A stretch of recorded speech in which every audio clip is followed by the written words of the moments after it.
आप सभी दोस्तों का स्वागत है हमारे YouTube चैनल इजी सर जी पर। जैसा कि आपको पता है कि हम एजुकेशन वीडियोज़ डालते हैं अपने इस चैनल पर। अगर आप हमारे चैनल पर नए हैं तो हमारे चैनल को सब्सक्राइब ज़रूर कर लें और वीडियो को अंत तक ज़रूर देखें। और जितने भी वीडियो आप देखते हैं उन पे लाइक कमेंट शेयर ज़रूर कीजिएगा, जिससे ज़्यादा से ज़्यादा लोग इनका बेनिफिट उठा पाएँ। तो हम शुरू करते हैं। आज का आपको लेसन प्लान बताने आए हैं। बीएड में अगर आप पढ़ रहे हैं, आप बीएड जो है आप कर रहे हैं, तो बीएड में या बीटीसी में भी आपको क्या है, बीएड बीटीसी डीएड डीएलएड, इनमें सभी में आपको क्या बनाने होते हैं, लेसन प्लान बनाने होते हैं। तो इन लेसन प्लान को कैसे क्या बनाया जाए इसके बारे में हम आपको बताने आए हैं। बीएड थर्ड सेमेस्टर में ये रजिस्टर जो है ये बीएड थर्ड सेमेस्टर के लिए है।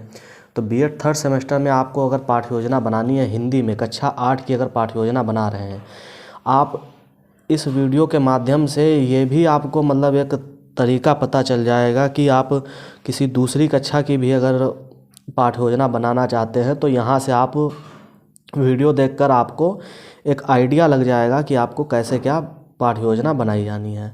तो सबसे पहले आप देख सकते हैं कि आपको पाठ्य योजना बनाते समय सबसे पहले आपको लिखना है पाठ्य योजना। तो फिर पाठ्य योजना के बाद में आपको यहाँ दिनांक डालनी है, फिर कक्षा डालना है, फिर आप विषय डालेंगे, फिर कालांश डालेंगे। अब कालांश का मतलब ये होता है कि आप जो है कि किस पीरियड में पढ़ाने के लिए वहाँ गए हुए हैं, या आप जिस भी पीरियड में वहाँ पढ़ाएंगे, या जिस भी पीरियड में आपका घंटा हिंदी का होगा तो वो आपको यहाँ पे लिखना है। या आपका कोई दूसरा सब्जेक्ट है तो आप यहाँ वो सब्जेक्ट लिखेंगे और उसका कौन सा पीरियड है, कौन सा घंटा वहाँ पे चल रहा है, तो वो आपको लिखना है। अवधि जो है आपकी ज़्यादातर गवर्नमेंट स्कूल जो होते हैं उसमें 40 मिनट की रहती है। आप अगर किसी प्राइवेट स्कूल के लिए अगर मतलब आप बना रहे हैं पाठ्य योजनाएँ, तो आप उसके अकॉर्डिंग यहाँ पे अपने पीरियड की टाइमिंग लिख सकते हैं। अब प्रकरण में उस प्रकरण को लिखा जाता है, जैसे किसी आप पाठ को पढ़ा रहे हैं तो उस पाठ का नाम लिखा जाता है। अगर कोई एक पर्टिकुलर टॉपिक पे आप पाठ्य योजना बना रहे हैं, जैसे मान लीजिए हिंदी ही विषय है लेकिन हिंदी में आप रस छंद अलंकार में से कोई एक चीज़ पढ़ा रहे हैं, या रस छंद अलंकार तीनों एक ही दिन में पढ़ाना चाह रहे हैं, जैसा कि आप या तो हो सकता है रिवीजन करा रहे हो, तो यहाँ पे उस प्रकरण या उस पाठ को, उस टॉपिक को लिखा जाता है जो आप वहाँ पे पढ़ा रहे हैं। सामान्य उद्देश्य फिर आती है सामान्य उद्देश्य की बात। सामान्य उद्देश्य में हम लोग लिखते हैं ज़्यादातर आपके उद्देश्य जो है, आपका मोटो क्या है, आप पाठ्य योजना अगर बना रहे हैं तो उसका आपका मोटो क्या है, मेन मोटो क्या है, उस पर ध्यान देते हैं। तो आप यहाँ पे देख सकते हैं फर्स्ट पॉइंट और second third fourth five point जो है ये जो है इसमें आपको देख सकते हैं जैसे लिखे हुए हैं। तो मेन उद्देश्य हमारा ये होता है कि बच्चे जो है रुचिकर ढंग से, मतलब आप जब योजना एक किस बना लेते हैं तो बच्चे रुचिकर ढंग से उसको कैसे, आप बच्चों को क्या मतलब पढ़ाना चाहते हैं तो वो बच्चों तक कैसे पहुंचेगा, उसकी एक रूपरेखा तैयार करते हैं। तो उस रूपरेखा को तैयार करने के लिए आपके मन में उद्देश्य आते हैं कि हाँ आप ये पाठ्य योजना बना क्यों रहे हैं, किस वजह से बना रहे हैं।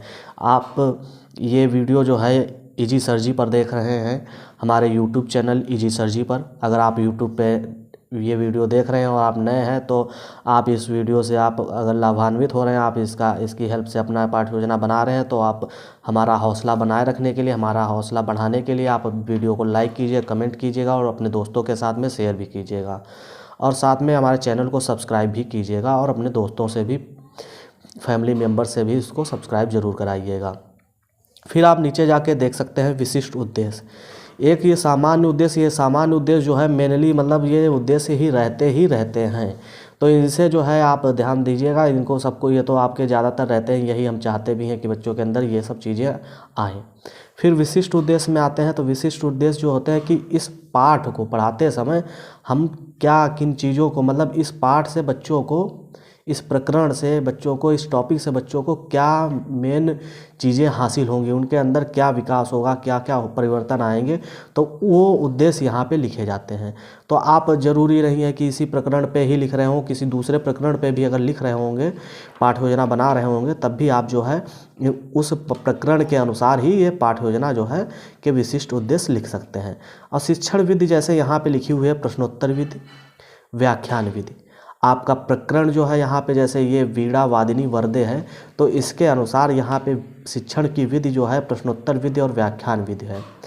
तो प्रश्नोत्तर विधि, जैसे कि आप जानते ही होंगे कि प्रश्नोत्तर विधि ऐसी होती है विधि जिसमें आप बच्चों से प्रश्न पूछते हैं और बच्चे उसका जवाब देते हैं और फिर उन्हीं जवाबों से बच्चों की मतलब बच्चों के जो पूर्व ज्ञान है उससे क्या होता है, हम प्रकरण को जोड़ते हैं। अब व्याख्यान में वो सब चीज़ें आ जाती हैं जो उस पर्टिकुलर प्रकरण से, उस टॉपिक से हम चीज़ें जो है बच्चों को समझाना चाहते हैं, वो व्याख्यान विधि में आ जा सकते हैं। अब जैसे यहाँ पे प्रकरण कोई ऐसा हो जिसमें हम खेल कूद करा सकते हैं, कोई एक्टिविटी करा सकते हैं, तो आप यहाँ पे शिक्षण विधि में ये लिख सकते हैं कि खेल कूद विधि द्वारा, सामूहिक गतिविधि द्वारा, तो ये भी आप लिख सकते हैं अगर ये गतिविधि के द्वारा संभव हो तो। जैसा कि आप जानते हैं कि सहायक सामग्री भी चाहिए होती है। सबसे पहले तो हमारी पाठ्य पुस्तक चाहिए होती है, और दूसरी बात जैसे यहाँ पे वीणा वादिनी वरदे ये पाठ है, प्रकरण है, तो यहाँ पे माँ सरस्वती की प्रतिमा या कह लीजिए चित्र होना बच्चों के सामने बहुत ज़रूरी है, जिससे कि वो बच्चों के छाया मतलब जो चित्र देखते हैं, जब आप वीडियो देखते हैं आपको खुद पता होगा, तो चित्र जो होता है मन पे, मस्तिष्क पे बहुत जल्दी छाप छोड़ता है। तो बच्चों को दिमाग में वो बैठ जाएगा कि माँ सरस्वती कैसी दिखती हैं, और उनकी ये जो प्रार्थना है वो फिर उससे बहुत जल्दी रिलेट कर पाएंगे, उससे जुड़ पाएंगे। और भी कक्षा उपयोगी सामग्री का मतलब यही हुआ कि पाठ्य पुस्तक होनी चाहिए, पेन पेंसिल और बोर्ड होना चाहिए, ये सब चीज़ें अवेलेबल होनी बहुत ज़रूरी हैं। आप फिर ज़्यादा समय ना लेते हुए आपको हम बता देते हैं, पूर्व ज्ञान की बात हो रही। पूर्व ज्ञान का मतलब ये होता है जैसे बच्चे जो होते हैं वो देवी देवताओं से परिचित होते हैं, तो उन देवी देवताओं से जो परिचित होते हैं बच्चे, तो उन देवी देवताओं से परिचित होते हैं तो उनका एक पूर्व ज्ञान होता है, उसके बारे में उनकी एक अवधारणा पहले से ही होती है। प्रस्तावना प्रश्न आप ये देख सकते हैं, यहाँ पे लिखे हुए हैं सब। तो यहाँ पे जैसे कि 5 प्रश्न दिए गए हैं। मुख्य प्रश्न है कि इनके क्या क्या हो सकती है व्यवस्थाएं, मतलब क्या क्या चीज़ें हो सकती हैं, क्या प्रश्न हो सकते हैं। तो ये आप मुख्य प्रश्न हो सकते हैं, आपके प्रश्न इससे ज़्यादा भी हो सकते हैं। तो इसमें कोई वो नहीं है, आप कितने भी प्रश्न कर सकते हैं, लेकिन कोशिश ये की जाए कि 5 मिनिमम प्रश्न तो होने ही चाहिए। उद्देश्य कथन।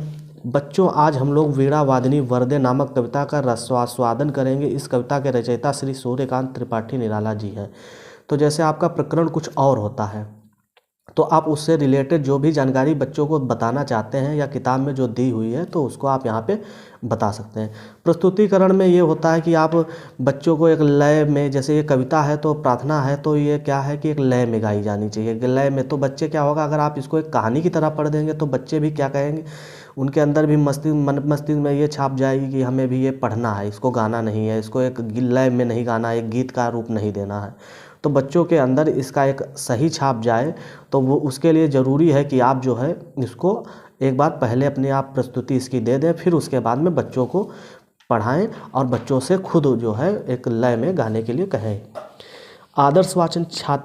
छात्राध्यापक, जैसे आप छात्र हैं, मतलब कि आप मेल में आते हैं तो आप यहाँ छात्राध्यापक लिखेंगे, और आप अगर फीमेल हैं तो आप छात्राध्यापिका लिखेंगे। द्वारा उचित लय, आरोह अवरोह के साथ कविता का आदर्श वाचन किया जाएगा। तो ये जो है ये प्रस्तुतिकरण था जो हम अभी आपको बता रहे थे, उसी को यहाँ पे अब आपको बताया गया है कि ऐसे किया जाना चाहिए। अनुकरण वाचन। बच्चे जो है कविता का अनुकरण वाचन कतिपय छात्रों के द्वारा करवाया जाएगा। मतलब क्या है कि बच्चे भी जो है, जैसे आप प्रस्तुतिकरण दे रहे हैं, जैसे आप गा रहे हैं, तो बच्चे भी वो उसी तरीके से गा सके। काठिन्य निवारण। कुछ ऐसे शब्द आएंगे जो बच्चों को जिनके अर्थ याद नहीं होंगे, तो वो अर्थ भी आप क्या होगा, उनको आपको लिखना होगा, उन्हें बताना होगा, उन्हें समझाना भी होगा। सस्वर वाचन। कतिपय छात्रों के द्वारा कविता का सस्वर वाचन करवाया जाए। मतलब कि बोल बोल के आवाज़ में, ये नहीं कि वो मन में पढ़ें।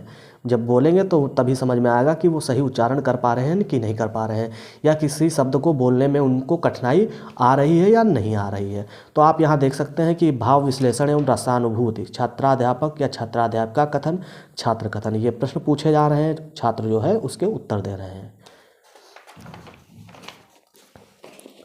आप देख सकते हैं ऐसे ऐसे प्रश्न हो सकते हैं, व्याख्या हो सकती है। आदर्श वाचन छात्राध्यापक या छात्राध्यापिका द्वारा किया जाएगा। अनुकरण वाचन कतिपय छात्रों के द्वारा करवाया जाएगा। फिर उसके बाद में मूल्यांकन प्रश्न। इससे क्या होगा कि मूल्यांकन प्रश्न इसलिए होते हैं कि जिससे बच्चों ये हमें पता चल सके, मतलब हम स्व आकलन कर सके कि बच्चों को हमने जो पढ़ाया है, जो चीज़ें समझाई है, वो बच्चों तक पहुंच पाई हैं कि नहीं पहुंच पाई, बच्चे उस चीज़ को सीख पाए हैं कि नहीं सीख पाए हैं।